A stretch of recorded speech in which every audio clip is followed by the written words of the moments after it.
Hi students, ಎಲ್ಲರಿಗೂ SSLC friend YouTube ಚಾನಲ್ಗೆ ಸ್ವಾಗತ. ಯಾರ್ಯಾರೇನೂ ನಮ್ಮ ಚಾನಲ್ನ ಸಬ್ಸ್ಕ್ರೈಬ್ ಮಾಡ್ಕೊಂಡಿಲ್ಲ, ಬೇಗ ಸಬ್ಸ್ಕ್ರೈಬ್ ಮಾಡ್ಕೊಳ್ಳಿ.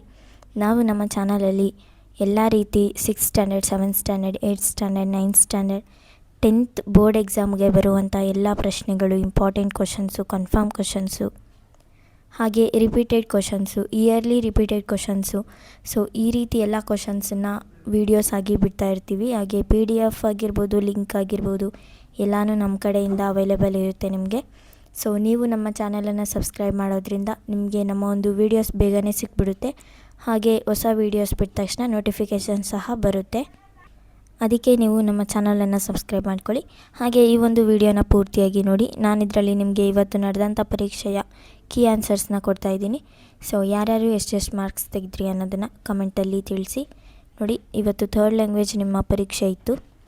ಸೊ ಇದು ನಿನ್ನೆ ನಡಿಬೇಕಾಗಿರೋ ಪರೀಕ್ಷೆ ಇವತ್ತು ನಡೆದಿದೆ. ಸೊ 80 ಮಾರ್ಕ್ಸ್ಗೆ ನಿಮಗೆ ಈ ಒಂದು ಪೇಪರ್ ಇತ್ತು. ಹಾಗೆ ಮೊದಲನೇ ಪ್ರಶ್ನೆ ನೋಡೋದಾದರೆ ನಿಮಗೆ 8 ಬಹು ಆಯ್ಕೆ ಪ್ರಶ್ನೆಗಳಿರುತ್ತೆ ಹಿಂದಿಯಲ್ಲಿ. ಸೊ ಮೊದಲನೇ ಪ್ರಶ್ನೆ ನೋಡಿ, ಚಡ್ನಾ ಶಬ್ದ ಕಾ ವಿಲೋಮ್ ರೂಪ್ ಹೈ ಅಂತ ಕೇಳಿದ್ದಾರೆ. ಸೊ ಇದಕ್ಕೆ ಆಪ್ಷನ್ ಬಿ ಉತ್ತರನ ಅಂತ ನೀವು ಆನ್ಸರ್ ಬರೆದಿದ್ದರೆ ಆನ್ಸರ್ ಶೀಟಲ್ಲಿ ನಿಮಗೆ 1 ಅಂಕ ಸಿಗುತ್ತೆ. ಹಾಗೆ ನೆಕ್ಸ್ಟ್ ಪ್ರಶ್ನೆ ನೋಡೋಣ. ಮೋರ್ ಶಬ್ದ ಕಾ ಸ್ತ್ರೀಲಿಂಗ್ ರೂಪ್ ಅಂತ ಕೇಳಿದ್ದಾರೆ. ಸೊ ಮೋರ್ ಶಬ್ದ ಕಾ ಸ್ತ್ರೀಲಿಂಗ್ Roop Morni. So option D ಬರೆದಿದ್ರೆ ನಿಮ್ಮ ಉತ್ತರ ಸರಿಯಾಗಿರುತ್ತೆ. ಹಾಗೆ 3rd ಪ್ರಶ್ನೆ ನೋಡೋಣ. ನಿಮ್ನಲಿಖಿತ್ ಮೇ ಸೆ ಬಹುವಚನ ಶಬ್ದ ಹೈ ಅಂತ ಕೇಳಿದ್ದಾರೆ. ಸೊ ಬಹುವಚನ ಶಬ್ದವನ್ನು ಕೇಳಿದ್ದಾರೆ, ನೋಡ್ತಾ ಇದ್ದೀರಾ. ಆಪ್ಷನ್ ಎ ಪರ್ದೆ ಅನ್ನೋದು ಬಹುವಚನ ಶಬ್ದ ಆಗುತ್ತೆ. ಹಾಗೆ ನೆಕ್ಸ್ಟು 4th ಕ್ವಶನ್ ನೋಡೋಣ. ಚಲನಾ ಶಬ್ದ ಕಾ ಪ್ರಥಮ ಪ್ರೇರಣಾರ್ಥ ಕ್ರಿಯಾರೂಪ ಅಂತ ಕೇಳಿದ್ದಾರೆ.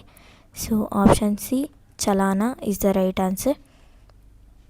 ಸೊ ನೀವು ಈ ಎಲ್ಲ ಪ್ರಶ್ನೆಗಳಿಗೆ ಈ ರೀತಿ ಒಂದು ಉತ್ತರವನ್ನು ಆಯ್ಕೆ ಮಾಡಿ ಬರೆದಿದ್ರೆ ನಿಮ್ಮ ಆನ್ಸರ್ ಕರೆಕ್ಟಾಗಿ ಇರುತ್ತೆ. ಹಾಗೆ 4 ಅಂಕಗಳು ಸಿಕ್ಕಿರುತ್ತೆ. ನೆಕ್ಸ್ಟ್ ನೋಡಿ, ನಿಮ್ನಲಿಖಿತ್ ಮೇ ಸೆ ದೀರ್ಘ ಸಂಧಿ ಕಾ ಉದಾಹರಣ ಹೈ ಅಂತ ಕೇಳಿದ್ದಾರೆ. ಸೊ ಆಪ್ಷನ್ ಬಿ ಶಿವಾಲಯ್ is the right answer. So ಶಿವಾಲಯ ಅಂತ ಬರೆದಿದ್ರೆ ನಿಮ್ಮ ಆನ್ಸರ್ ಸರಿಯಾಗಿರುತ್ತೆ, 1 ಅಂಕ ಸಿಕ್ಕಿರುತ್ತೆ. ಹಾಗೆ ನೆಕ್ಸ್ಟು ಚೌರಾಹ ಶಬ್ದ ಮೇ ಸಮಾಸ ಹೈ ಅಂತ ಕೇಳಿದ್ದಾರೆ. ಸೊ ಚೌರಾಹ ಶಬ್ದದಲ್ಲಿ ಯಾವ ಸಮಾಸ ಇದೆ ಅಂದರೆ ದ್ವಿಗು ಸಮಾಸ. ಸೊ ಆ ವರ್ಡು ದ್ವಿಗು ಸಮಾಸಕ್ಕೆ ಉದಾಹರಣೆಯಾಗಿದೆ. ನೆಕ್ಸ್ಟ್ ನೋಡಿ, 7th ಪ್ರಶ್ನೆ ಅಂದರೆ 7ನೇ ಪ್ರಶ್ನೆ. ಸೊ ಇದು ಪೂರ್ಣ ವಿರಾಮ ಹಾಕಿದರೆ ನಿಮ್ಮ ಒಂದು ಉತ್ತರ ಸರಿಯಾಗಿರುತ್ತೆ. ಹಾಗೆ ನೆಕ್ಸ್ಟು 8th ಪ್ರಶ್ನೆಗೆ ಉತ್ತರ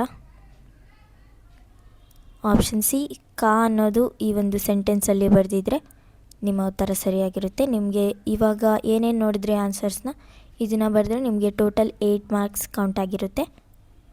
ನೆಕ್ಸ್ಟ್ ನೋಡಿ, ಅನುರೂಪತಾ ಪ್ರಶ್ನೆಗಳು. ಸೊ 4 ಅಂಕಗಳಿಗೆ ಒಂದೊಂದು ಪ್ರಶ್ನೆಗೆ ಒಂದೊಂದು ಉತ್ತರ. ಸೊ ಮೊದಲನೇ ಪ್ರಶ್ನೆಗೆ ಉತ್ತರ ಶಂಶುದ್ದೀನ್. ಹಾಗೆ ಅಂದರೆ 9ನೇ ಪ್ರಶ್ನೆಗೆ ಉತ್ತರ ಶಂಶುದ್ದೀನ್, 10ನೇ ಪ್ರಶ್ನೆಗೆ ಉತ್ತರ ಮಚ್ಲಿ. ಸೊ ಮಚ್ಲಿ ತೋರಿಸ್ತಾ ಇದ್ದೀನಿ, ನೋಡ್ಕೊಳ್ಳಿ. ಮಚ್ಲಿ ಅಂತ ಬರೆದಿದ್ರೆ ನಿಮ್ಮ ಉತ್ತರ ಸರಿಯಾಗಿರುತ್ತೆ. ಅದೇ ರೀತಿ 11ನೇ ಪ್ರಶ್ನೆಗೆ ಉತ್ತರ Vijayapura. So Vijayapur is the right answer. So ಈ ರೀತಿ ಒಂದು ಉತ್ತರನ ಬರೆದಿದ್ರೆ ನಿಮಗೆ 1 ಅಂಕ ಸಿಗುತ್ತೆ. ಜೀಪ್ ಕಿ ದೆಹರಿ ಸೆ. ಸೊ ಈ ಒಂದು ಪ್ರಶ್ನೆಗೆ ಉತ್ತರ ದೀಪ್ ಸೆ. ಸೊ ದೀಪ್ ಸೆ ಅಂತ ಇದ್ದರೆ ನಿಮ್ಮ ಉತ್ತರ ಸರಿಯಾಗಿರುತ್ತೆ. ಹಾಗೆ 1 ಅಂಕ ಬಂದಿರುತ್ತೆ. ನೆಕ್ಸ್ಟ್ ನೋಡಿ, ಒಂದು ವಾಕ್ಯದ 4 ಪ್ರಶ್ನೆಗಳನ್ನು ಕೊಟ್ಟಿದ್ದಾರೆ. ಸೊ ಈ ಒಂದು ಪ್ರಶ್ನೆಗಳೆಲ್ಲ ತುಂಬ ಈಸಿ ಇರುತ್ತೆ. ಹಾಗೆ 2 ವಾಕ್ಯದ ಪ್ರಶ್ನೆಗಳಾಗಿರ್ಬೋದು. ಸೊ ನೋಡ್ತಾ ಇದ್ದೀರಾ ಇದೆಲ್ಲ ಪ್ರಶ್ನೆಗಳು. ಸೊ ನೆಕ್ಸ್ಟ್ 3 ವಾಕ್ಯದ ಪ್ರಶ್ನೆಗಳು. ಸೊ ಈ ಎಲ್ಲ ಪ್ರಶ್ನೆಗಳು ನಾನು ನಿಮಗೆ ಪ್ರಿಪ್ರೇಟ್ರಿ ಟೈಮಲ್ಲಿ ಕೊಟ್ಟಿದ್ದೆ. ಸೊ ನಿನ್ನೆ ಬ್ಯುಸಿ ಇರೋದ್ರಿಂದ ಕೊಡೋಕ್ಕಾಗಿಲ್ಲ. ಸೊ ನೆಕ್ಸ್ಟು ಸೋಷಲ್ದೆಲ್ಲ ಇವತ್ತೇ ಕೊಟ್ಬಿಡ್ತೀನಿ. ಅದಕ್ಕೆ ನಮ್ಮ ಚಾನಲನ್ನು ಸಬ್ಸ್ಕ್ರೈಬ್ ಮಾಡ್ಕೊಳ್ಳಿ. ಈ ವಿಡಿಯೋ ಇಷ್ಟ ಆಗಿದ್ದರೆ ದಯವಿಟ್ಟು ಲೈಕ್ ಮಾಡಿ. ಯಾರಾದರೂ ಹಿಂದಿಯಲ್ಲಿ ಪಾಸ್ ಆಗಲ್ಲ ಅನ್ನೋರಿದ್ದರೆ ಅವ್ರಿಗೆ ಈ ವಿಡಿಯೋನ ಶೇರ್ ಮಾಡಿ. ಅವರು ಸಹ ನೋಡಲಿ, ಆನ್ಸರ್ನ ತಿಳ್ಕೊಳ್ಳಿ. ಹಾಗೆ ಅವ್ರಿಗೂ ಸಹ ಒಂದು ಕಾನ್ಫಿಡೆನ್ಸ್ ಬರುತ್ತೆ ನಾನು ಪಾಸ್ ಆಗ್ತೀನಿ ಅಂತ. ಸೊ ನೆಕ್ಸ್ಟು ಪ್ರಬಂಧ ಅಂದರೆ ನಿಬಂಧ. ಸೊ ನಿಬಂಧ ನಾನು ಪ್ರತಿ ಸಾರಿನೂ ಹೇಳ್ತಿದ್ದೆ ನಿಮಗೆ. ಸೊ ಇಂಟರ್ನೆಟ್ ಬಗ್ಗೆನೇ ಬರೀರಿ ಅಂತ. ಸೊ ಇಂಟರ್ನೆಟ್ ಬಂದಿದೆ. ಇದು ಬರೆದಿದ್ದೀರಾ ಅನ್ಕೋತೀನಿ. ಇದು ಬರೆದಿದ್ದರೆ ನಿಮಗೆ 4 ಅಂಕ ಸಿಕ್ಕಿರುತ್ತೆ.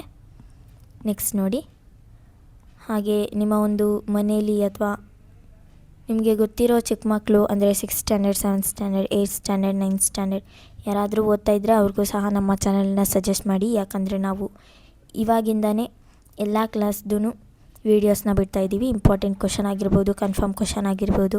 ಅದಕ್ಕೋಸ್ಕರನೇ ಅವ್ರಿಗೂ ಸಹ ಹೇಳಿರಿ, ಅವ್ರಿಗೂ ಸಹ ಚೆನ್ನಾಗಿ ಓದೋಕ್ಕೆ ಅನುಕೂಲ ಆಗುತ್ತೆ. ಸೊ ನಿಮಗೆ ಲೆಟರ್ ರೈಟಿಂಗು ಗೊತ್ತು, ನಿಮಗೆ ಚುಟ್ಟಿ ಪತ್ರ ಬರುತ್ತೆ, ಇನ್ನೊಂದು ನಿಮ್ಮ ಒಂದು ಪೋಷಕರಿಗೆ ಬರೆಯುವಂಥ ಪತ್ರ ಬರುತ್ತೆ. ಸೊ ಇಲ್ಲಿ ಚುಟ್ಟಿ ಪತ್ರ ಈಸಿ ಇರುತ್ತೆ. ಸೊ ಇದನ್ನೇ ಬರೆದಿದ್ದೀರಾ ಅನ್ಕೋತೀನಿ. ಇದನ್ನು ಬರೆದಿದ್ದರೆ ನಿಮಗೆ 5 ಅಂಕ ಸಿಕ್ಕಿರುತ್ತೆ. ಸೊ ಈ ಒಂದು ವಿಡಿಯೋನ ಯಾರ್ಯಾರು ಪೂರ್ತಿಯಾಗಿ ನೋಡಿದ್ದೀರಾ, ಥ್ಯಾಂಕ್ ಯು ಸೊ ಮಚ್. ಇದೇ ರೀತಿ ನಮ್ಮ ಎಲ್ಲ ವೀಡಿಯೋಸ್ನೂ ನೋಡಿ ಹಾಗೆ ನಮಗೆ ಸಪೋರ್ಟ್ ಮಾಡಿ. ಈ ವಿಡಿಯೋ ಇಷ್ಟ ಆಗಿದ್ದರೆ ದಯವಿಟ್ಟು ಲೈಕ್ ಮಾಡಿ. Thank you so much for watching.